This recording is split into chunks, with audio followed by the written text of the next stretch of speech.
has been seen as a private issue or a public issue? Private. Now, who does that serve? And the abuser, in most cases, is a man. Right. So it serves men for it to remain private. And it's been private based on the United States was formed on English common law. It was about what happened in that man's house belonged to him. Everything in that house he was responsible for and had ownership of. That's why it was private. So now it's a public issue. We want it to be a public issue. Right? So there's a man in my community, this happened, there's a man in my community, I'll call him Mark. Mark hit his wife, broke her nose. This was on a Friday night. It was Sunday when he wanted to come back home. I'm not sure if he was in jail or he went somewhere else, but his wife was in the hospital. She came home about the same time. So I go to men in my community who are very similar to, tell me your name, sir? Jeff and Mark. I say, guys, we got to do something. Because if I don't do it, Dave, who's going to do it? So I knock on his door. Now, we're not going to break legs and put him in a headlock.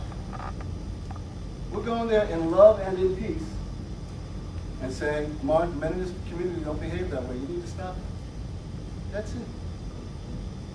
Now, Mark used to drive down the street like this. Now, Mark drove down the street like this. I see him in a Stop and Shop, his cart would go like this when he saw him. That's right. He should feel that way. If we really have a community coordinated response, right? 15 years ago, if I got a DWI in New York, people would laugh it off. Now, people would look at me with disappointment. Now, we didn't get together every month and say, this is how you respond to a DWI. We've been socialized over the last 15 years to know that we're all responsible. Actually, if, what's your name, sir? Lyle and I would be strangers, and if we saw somebody in the parking lot with keys in their hand and a bottle, getting in his car, staggering, we would feel responsible to organize with each other to stop him. Where 15 years ago we wouldn't, but we know to do it now, but we've never had a conversation about this. That's a community coordinated response. Every system has a response. That's why, Dave, working with batterers can be frustrating.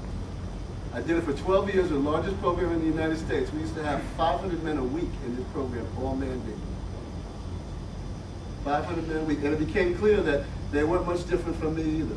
Or I wasn't much different from them, let me say. Now, I wouldn't have done